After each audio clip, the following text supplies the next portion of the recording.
नमस्कार दोस्तों। हमारे एक पिछले एपिसोड में ये चर्चा हुई थी कि ईश्वर चाहता है कि हम किसी को दुख ना दें, न स्वयं को दुख दे, न किसी और को दुख दे, तभी ईश्वर हमसे प्रसन्न होता है। हमारा ये एपिसोड देखकर हमारे एक जो हमारे साथी हैं उनका एक प्रश्न आया हमारे पास कि ठीक है, यदि ईश्वर को ये अच्छा लगता है कि हम किसी को दुख न दें, ये बात ठीक है, लेकिन कोई हमें अगर दुख दे तो उसका हम क्या उत्तर दें कि ना दें। ये जो चर्चा है, ये जो प्रश्न है, निस्संदेह चिंता पैदा करने वाला है कि हम तो अच्छे बन जाएं और ईश्वर के मार्ग पर चलते हुए ऐसा सोचें कि हमें किसी को दुख नहीं देना चाहिए। ठीक बात है, लेकिन कोई हमें दुख दे तो उस हालत में हमारी क्या भूमिका है, हमारी क्या प्रतिक्रिया है, हमें क्या करना चाहिए, क्या नहीं करना चाहिए, कैसे हम ऐसे बने रहें कि हम जो सद्मार्ग है ईश्वर का, किसी को हम दुख न दें, वो मेंटेन रखते हुए भी इस समस्या का हल खोज लें।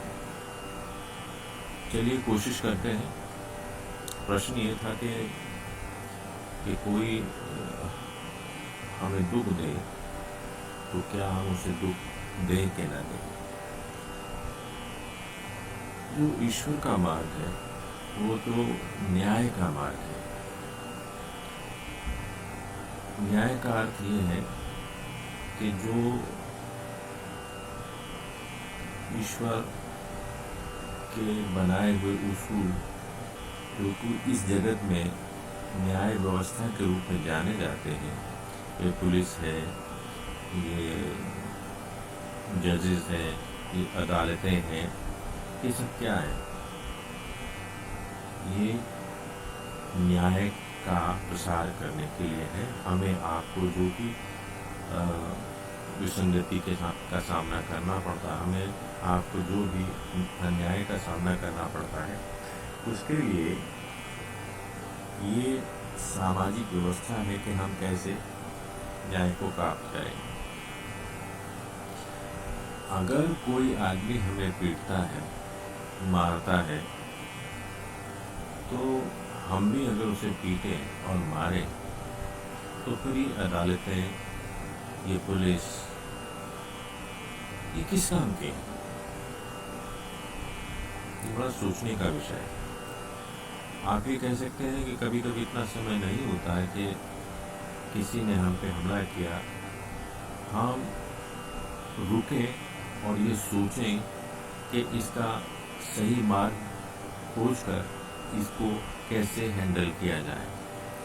ये मैं मानता हूँ हो सकता है ऐसा, लेकिन ये आकस्मिक या ये कहना चाहिए कि ये नियम नहीं होना चाहिए, ये आदत नहीं होनी चाहिए, ये हमारे व्यवहार में नहीं आना चाहिए। व्यवहार जो है वो है जो हमारे आंतरिक, हमारा जो चरित्र है उसको दर्शाता है। और आंतरिक चरित्र क्या है हमारा, इसका आपको फैसला करना पड़ेगा। आपका आंतरिक चरित्र ये है कि ईश्वर जो हमारे भीतर रहता है उसको भी ये पता है कि आप क्या करने वाले हैं और वो क्या चाहता है ये भी आपको पता है। ये हमारा आंतरिक चरित्र है। इसकी कैसे रक्षा करेंगे? इसको आदत में डालना पड़ेगा, इसको अपना हिस्सा बनाना पड़ेगा व्यक्तित्व पर, और तभी जाकर हम इस समस्या का हल खोज सकते हैं। कोई हमें दुख दे या कोई हम पे हमला करे, उसका जो शाश्वत उत्तर है वो तो यही है कि जो समाज के नियम हैं, जो न्याय व्यवस्था के नियम हैं और जो हमारा आंतरिक चरित्र हमें कहता है, उसका पालन करते हुए हम अपनी प्रतिक्रिया दें, अपना फैसला दें इस समस्या को हल करने का। अगर हम सभी ऐसा करने लगेंगे कि कोई हम पे हमला करता है या कोई कुछ कहता है दुख देने के लिए और हम उस पर वही करते हैं, तो समाज की तो व्यवस्था बड़ी खराब हो जाएगी। हर आदमी लड़ने लगेगा एक दूसरे से। और देशों के मामले में हम बात करें तो उसमें भी ऐसे हो सकता है कि हम ज़रा सी बात पर ऐसी प्रतिक्रिया व्यक्त करें कि एक देश के रूप में के युद्ध की स्थिति तक पहुंच जाए। और आप समझते हैं कि आज की डेट में युद्ध की स्थिति में पहुंचना पूरी पृथ्वी को संकट में डालने वाला हो सकता है। मुझे गांधी जी की याद आती है कि उन्होंने अहिंसा का मार्ग अपनाकर ये तय किया था कि मैं इससे ही सारी समस्याएं हल करूंगा, और उन्होंने करके भी दिखाया। आप पूछेंगे कैसे? आज़ादी की लड़ाई हमारी कई सालों से, कई दशकों से चल रही थी 1947 से पहले, जिसमें हिंसा का भी रास्ता लिया गया था, लेकिन वो सफल नहीं हो पाया। सफल कब हुए?